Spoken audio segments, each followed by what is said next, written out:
Welcome back, everybody, to another episode of Now Teslafy. I've had my 2021 Model Y Performance for a full year now. It's time to give you guys my top 5 good, bad, and ugly of owning a Tesla Model Y for a full year. To give you a quick peek, I've driven a little over 9,000 miles, and I've probably spent about $190 in charging. But let's get into the details of the top 5. Now Teslafy.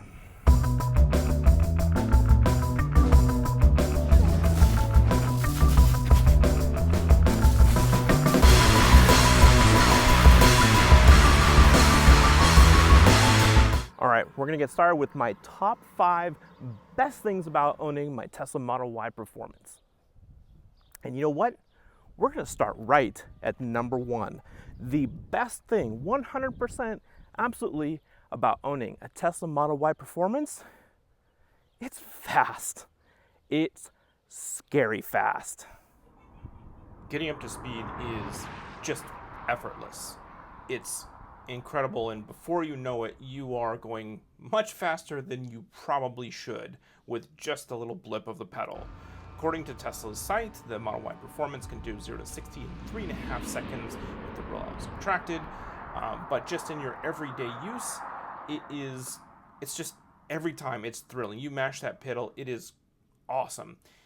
And on top of that, there's just that feeling that you know you can crush about 95% of the traffic on the road should, somebody roll up. So for so long, you got those WRXs and the Evos and whatever else, Civics, and now it's, Corvettes and other supercars barely give any sort of competition to a car that's like a quarter of the price of most of them.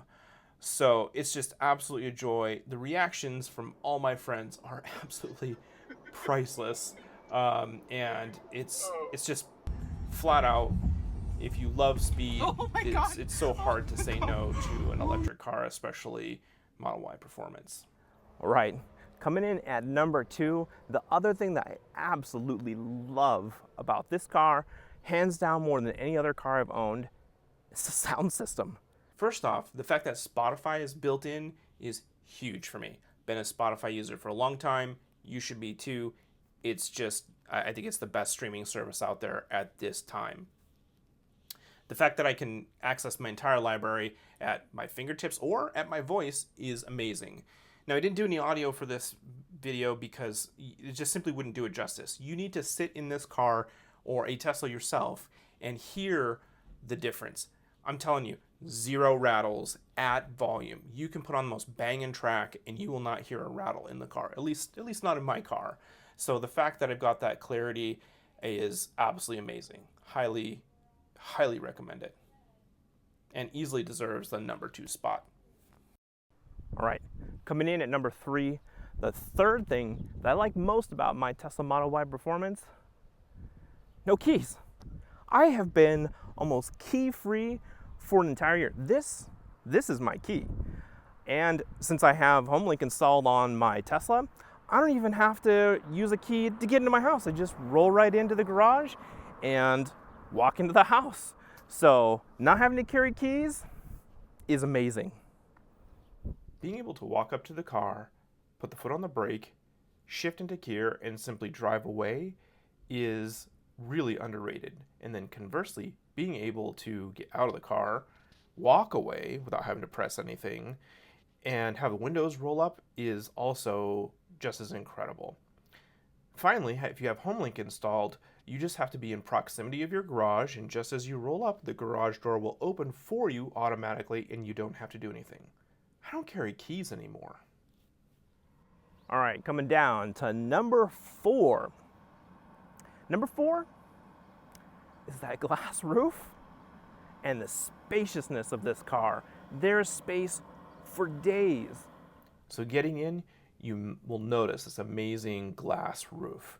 Some folks from the outside can't tell that it's a glass roof, but it's pretty epic. And I even argue that the people in the back seat might have a better view. Now, The storage inside is also amazing. You've got the side pockets, you've got this little storage spot in the center that's incredibly deep, USB ports in there, we've got a phone charger above it.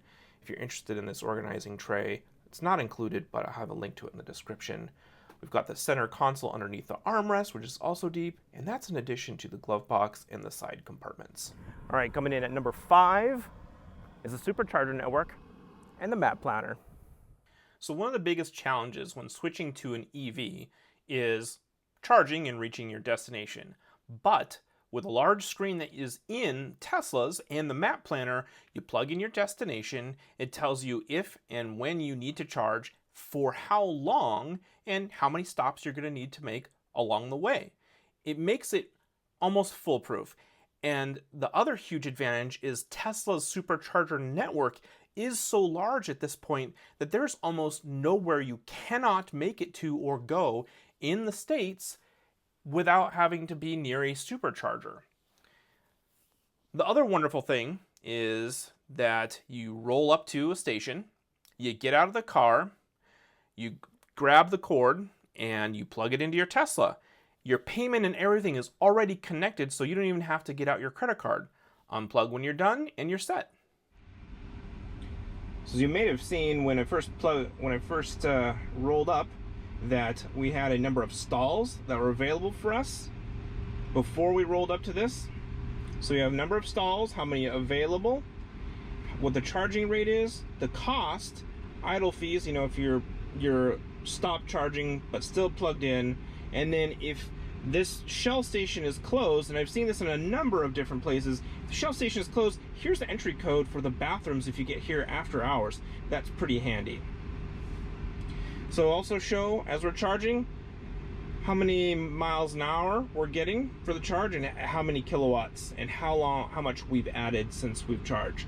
So I don't live far enough away from here to make this worth my while, especially at 38 cents, where at home I'm only paying 2 cents a kilowatt hour. So we're gonna go ahead and stop charging and take off. All right, now it's time.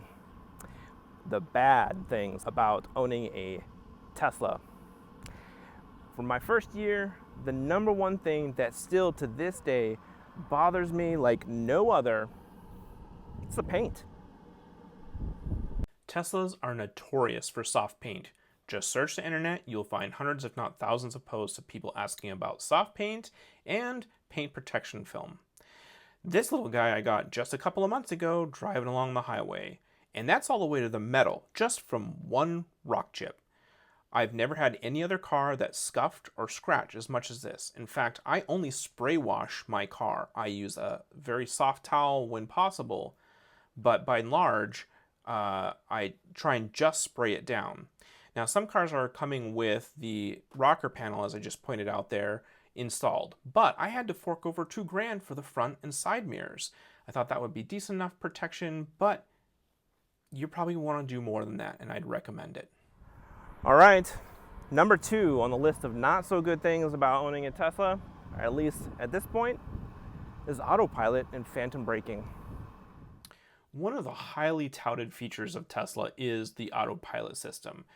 Be able to drive without using your hands. Of course, nobody's going to tell you to do that, and you certainly should not do that, even though Chevy's showing those commercials with people not holding the steering wheel. It's ridiculous. At any rate, phantom braking is a real thing, and I experienced it in my first couple weeks of ownership, and it was one of the first things I was like, this is nothing like my friends have said. Now, I did have friends that say, hey, I've got phantom braking, it happens once in a while, and it sounds pretty scary. And it's definitely not a great feeling. And the another unfortunate part is Autopilot is tied directly to the same system that uses the traffic-aware cruise control. So if you just want to use what you would call standard cruise control, you're going to run into the same issues with phantom braking. The good news is I'm in the FSD program. You can catch any of my videos up here, but it's not immune from those problems either, but it is better. It is actually miles better. All right, and the third thing that I'm not a big fan of for my Tesla is I don't feel like everything I need is included on the price I paid, not seeing the value, especially compared to luxury vehicles. All right, so just as a exercise, and kind of explaining what I mean, I went through and I built a couple of comparative cards, maybe some things that I was considering instead. And here is a Lexus RX 350 F Sport, all-wheel drive, pretty much decked out as much as I could get it for the most part. It has, pretty much everything I would want. Panoramic glass roof. It's got heated seats, LED lighting, all that good stuff. And I topped out at $61,755. That's still about 17 grand less than I paid for my car. And it's a gorgeous looking car. And now, whether or not you are a big Lexus fan or not, doesn't necessarily matter too much. I mean, it's a Lexus. Another one I decided to check out, and this is a little bit more money, right? So for maybe another $5,000, I could have gotten Amg Gle 53 Coupe, right? So full on, like, just go for it, right? And you're not going to be able to argue with the luxury and the feature set that comes standard in all of these vehicles. I mean, this one I think even has heated cooling seats, right? And it's a really interesting looking interior. Now, there's going to be some things that are going to be subjective about this, the exterior, the interior, and that sort of thing, but it's kind of hard to argue with the feature set that comes with a Mercedes or a Lexus. And then, if I was going to buy the other car, I was kind of a dream car, if you will, that I was looking for before I was able to come across the ability to buy a Tesla. I was always been looking at Chargers, decent family car, definitely some fun, get up and go, that sort of thing. Looks pretty badass, and I feel like this matches kind of my personality a little bit more, being a metalhead and all that sort of thing. And, still everything I could think of without it getting, a Hellcat. It's still less than I paid. Now, again, obviously this is a ICE car versus an electric car. That's a whole different story. But again, this is a fully decked out, high performance muscle car that could still do a lot of the same things that, my Tesla can, as far as what I was looking for: family space, fun to drive, good sound system, that sort of thing. And then if I was going to go the super pedestrian route, but still kick it up several notches, I went for priced out a Honda Pilot Black Edition. So it was like the top of the line. I threw in everything you could possibly get, and like as built, it was still $54,000 to save a ton of money. Now, we're throwing out the performance out the window. We're throwing out probably the sound system. We're throwing out a lot of the other fun factors, the software. So there's a lot of things that we're throwing out in exchange for something like this, but it's going to do a lot of the things that I wanted to accomplish, and for less money. So I just feel like price-wise, there's some other options I had, and again, I'm happy with my choice for sure. I don't know that I'd be happy with anything other than these, but that's just kind of my initial feelings and overall thought. There's other things they could have considered that would have been either just a little bit more or significantly less to accomplish a good deal of what I was looking for in a car. All right, and the number 4 thing that I'm not a big fan of for owning a Tesla kind of ties back into the last one. I don't feel the luxury. So really just kind of thinking about those previous luxury vehicles, and if you've sat in any of those before, you have a really different feeling, I think, than you do in a Tesla. And now the Teslas are nice. They're beautiful. They're just very minimal, and not everybody equates minimalism to luxury. And I have to agree with that. Minimalism speaks a different language. All that said, I do like my interior, but it just doesn't give that super impressiveness. Obviously, the screen is the main focal point, which it should be, and it's awesome. The other thing that I kind of have to complain about is that my car came out when they had chip shortages, and they removed the lumbar support from my wife's side, and that was really unfortunate timing. Right. Coming in at number 5. There is no number 5.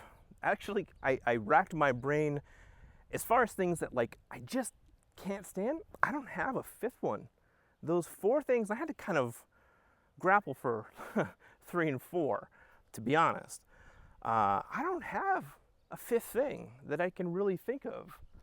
The first 2 they're bad. I don't got a fifth. Right.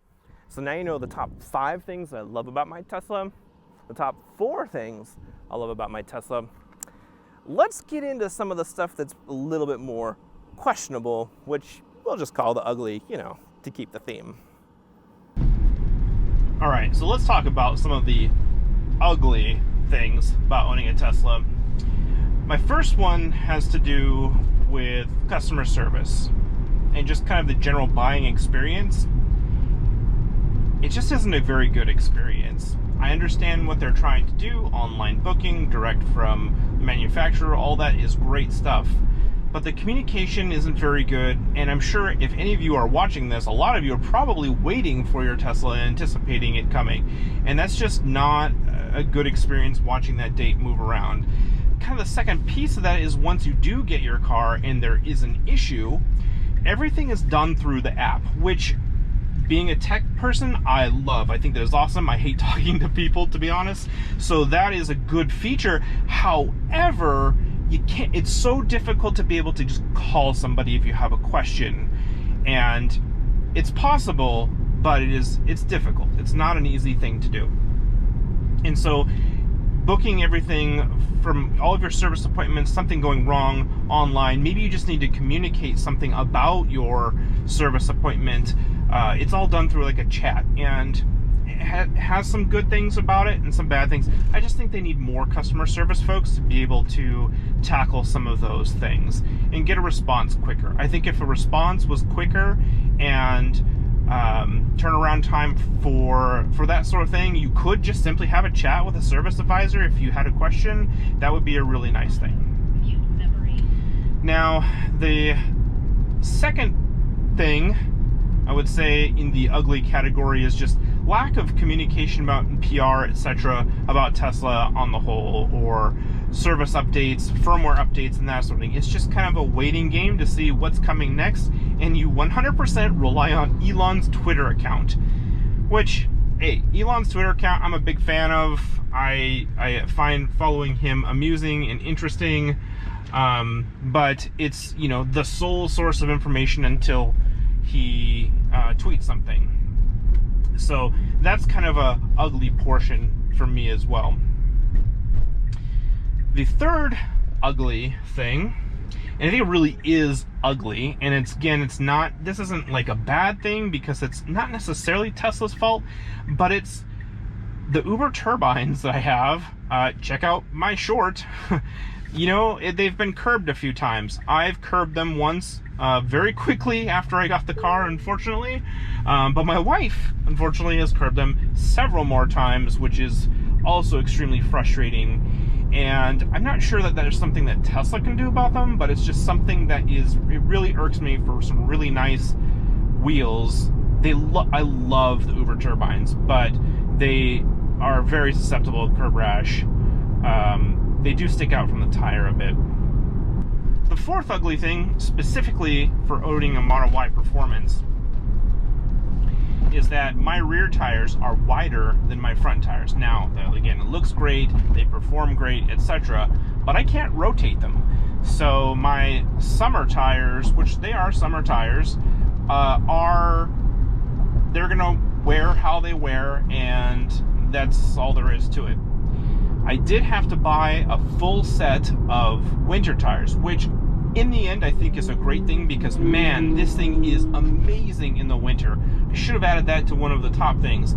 It does drive fantastic. The weight of it, some people think is a downside. The weight of it is heavy, but that really works for you in the snow, especially if you've got some really good snow tires, which I have. And I've been really happy with how they performed. And I had one of the worst winters yet in my town. So tires, having to rotate them, that's kind of a pain. And then the last thing for me, again, it's on the ugly side, similarly has to do with service and that sort of thing. I'm in the middle of Washington State.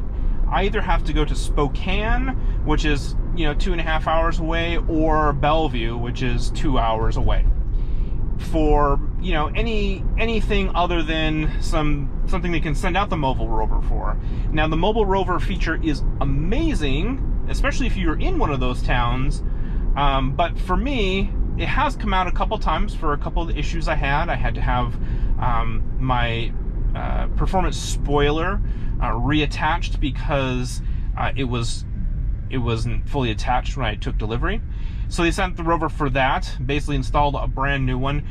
The problem is it just took them several weeks. They had to have an appointment, several appointments in my area, in order for them to be able to come out and justify making a trip out 2 hours to see me. And that's pretty much it. So it really does revolve around service, and specifically again for my performance tires. That was irritating. Oh, the last thing I'll mention in relation to tires is it seems like tires for Tesla, and maybe because it's a heavy car, they tend to pop. Like, for lack of a better term, I've never had a blowout before. I've never had a flat tire while driving, but sure enough, 3 months in, I got a flat tire on my way to Seattle and had to have Tesla service come out.